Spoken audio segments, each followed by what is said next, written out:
Hello and welcome to Wednesday webinar. Today I'm coming to you from Dingo Beach on the Whitsunday Passage. It's a tough job, but someone's got to do it. Now, over the weeks I have been on and on about, keeping records to record your cost base. So I'd like to talk now a bit about how you keep those records and the significant dates. Now, obviously the cost base would start with the first element being the price you paid for the property, or if for some reason it's been reset to market value, that market value. So that's your first stage.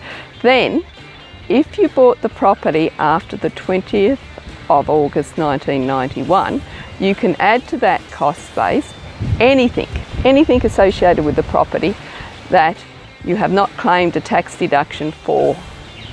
So if you're living there, or if it's vacant, or it's a holiday house or whatever, we're including interest on the loan for the property, rates, insurance, cleaning materials, repairs, light globes, lawnmower fuel, or everything that you can find in any way associated with the property, you need to include in the cost base if you haven't otherwise claimed it as a tax deduction.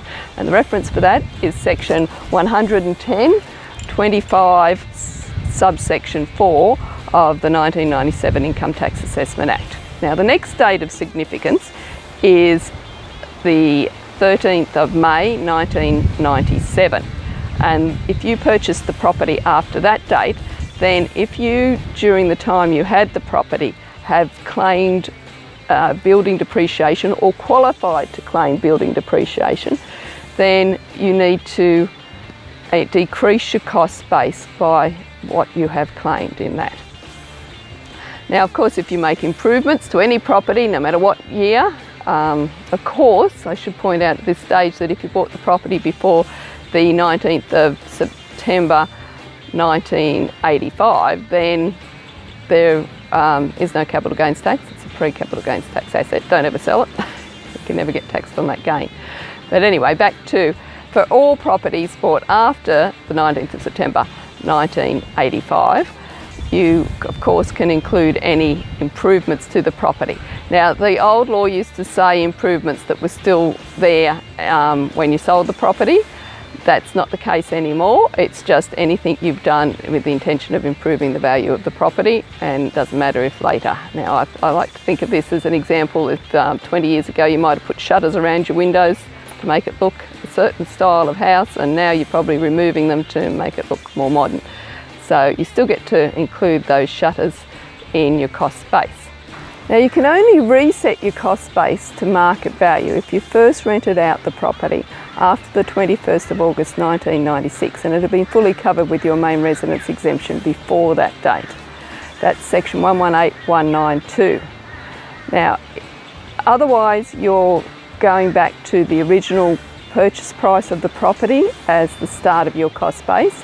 You then add to that your buying costs such as stamp duty and solicitor's fees, and don't forget things like maybe you had to pay lender's mortgage insurance and you didn't claim that as a tax deduction because it wasn't a rental at first, maybe some loan establishment fees, and you might have got a building inspection report and stuff like that. So don't forget to include them in your cost base. Once you have worked out your cost base, which also includes the selling costs, you then deduct that from the price you got for the property. Now, there is an adjustment for plant and equipment, but you don't need to worry about that. Your accountant can worry about that. It's a matter of you keeping the right records. Once you deduct the cost base from the selling price, you get your capital gain. Now, you need to apportion that gain if there's any main residence exemption at any time on the property.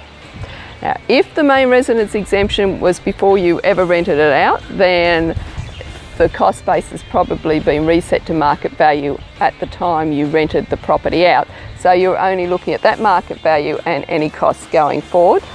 So if then, after you have reset your cost base, you move back in the house and you want to claim it as your main residence exemption for a certain period of time, then there's going to be some part of the capital gain that we calculated, as I explained, that's going to be taxable and some that's not. And this is worked out on a per day basis. So you go back and you work out the number of days since you reset the cost base or since you bought the property, right through to the day you sold it. Then you work out the number of days it was covered by your main residence exemption, work out the ratio between those and apply that to the gain. And that's what goes in your tax return. And of course, if you've had it for more than 12 months,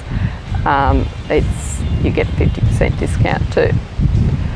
I hope that was helpful, and I hope to see you next week. Another great location.